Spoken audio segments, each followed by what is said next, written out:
A year ago, these streets pulsed with defiance, not with guns or power, but with voices loud, young, and unstoppable. It was nicknamed the Gen Z protest, fast, furious, and leaderless, claiming many injured and others pronounced dead. No political party, no central figure, just thousands of young people who had had enough. What started online spilled into the real world. Hashtags became rallies, memes became megaphones. Many were forcibly abducted, and others brutally killed by police in what can only be described as state sanctioned hit and run attacks. These violent acts ignited a fresh wave of protest, intensifying public fury against the oppressive finance bill.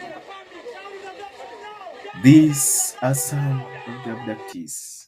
Billy the Goat, also known as Crazy Nairobian, Shadrach Kiprono, Dr. Austin Omondi, Leslie Muturi, Ronnie Kiplagat, Bernard Kavuli, Peter Muteti, Gideon Kibet, Steve Mbisi, and many more who were government critics. A largely peaceful protest against the finance bill during the day ended in a fatality overnight, an outcome that civil rights activists characterized as an overstated and excessive use of force against demonstrators.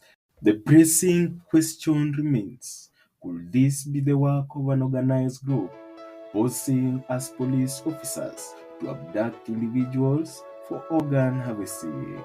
And is there any possibility that members of the police might be complicit?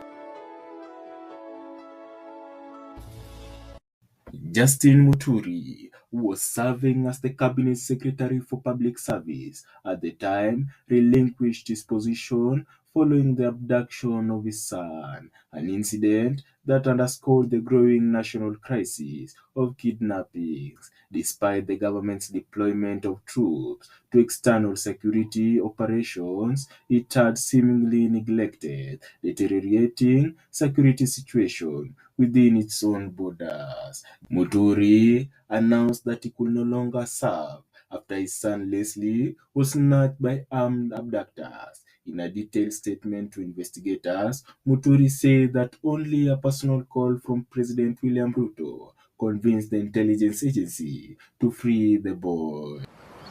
I've been quiet for some time now, and many people have been asking me where the country is heading and where we are.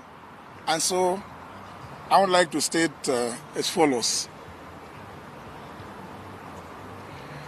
I joined the Kenya Kwanza Coalition owing to the fact that the principles that they espoused are in tandem with the principles of the party I belong to, namely the Democratic Party of Kenya.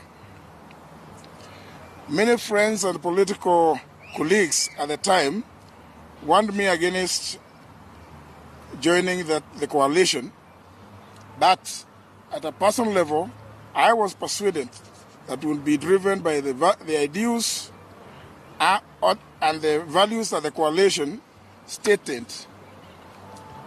as a hustler nation to do the best for the people of Kenya. One of the things we had accused the past regimes of was the existence of disappearances and extrajudicial killings of Kenyans, as most of the people being abducted and or killed are our youth, leaving the parents, relatives, and friends, other family members in a state of confusion and loss. I have personally suffered as my son was abducted and disappeared, and I was not sure whether he was alive or dead, making us anxious and leaving me and my wife and the rest of the family in turmoil. It must be remembered that at that time, I was the serving Attorney General of the Republic of Kenya, and as is well known, a member of the National Security Council as comprised and Article 240 of the Constitution. Despite making several requests, I was unable to trace my son, and I made demands to all the levels of the security apparatus of the country. Now, more than 6 months later, after that ordeal and the release of my son by unknown forces, he has not been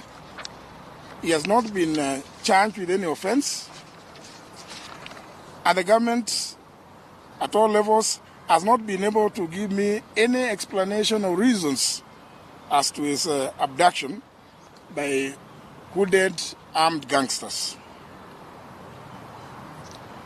Ladies and gentlemen, I have taken this unusual,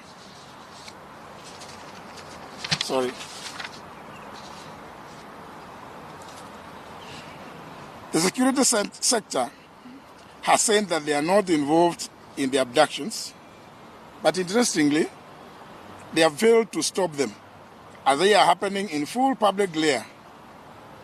The president has equally said that he would want to see the abductions end. Kenyans want to know how many of our youths have been taken in since the abduction started, how many have been released, how many are still being held, and where it is that they are being held. What might have been a routine resignation instead became a powerful act of protest and a symbol of betrayal, a senior minister effectively declaring that the state had failed to protect his family. President William Ruto, what is the Kenyan government doing to ensure such violations will not happen again? Thank you very much for asking that question. I know that it will be a subject of discussion between my guests here with members of the civil society and other members of the Kenyan society. The statistics are arguable this way or the other way, but that does not take away from the issues that have been raised around what happened on the dates you have mentioned. There are three things that I can speak to it. Number one is that there is an accountability mechanism to make sure that that situation is attended to and a proper accountability mechanism is put in place. That's number one. Number two is the fact that I undertook to the country that being a democracy, and robustly so, that Kenyans must not, as has happened in the past, where Kenyans disappeared and their bodies were found in all manner of places, that will not happen under my administration. And all the people who disappeared or who were abducted in what you said, all of them have been brought back to their families and to their homes. And I have given clarity and firm instructions that nothing of that kind of nature will happen again. And that it was my commitment as I became president that extrajudicial disappearances of Kenyans will not be part of what we are doing as a nation.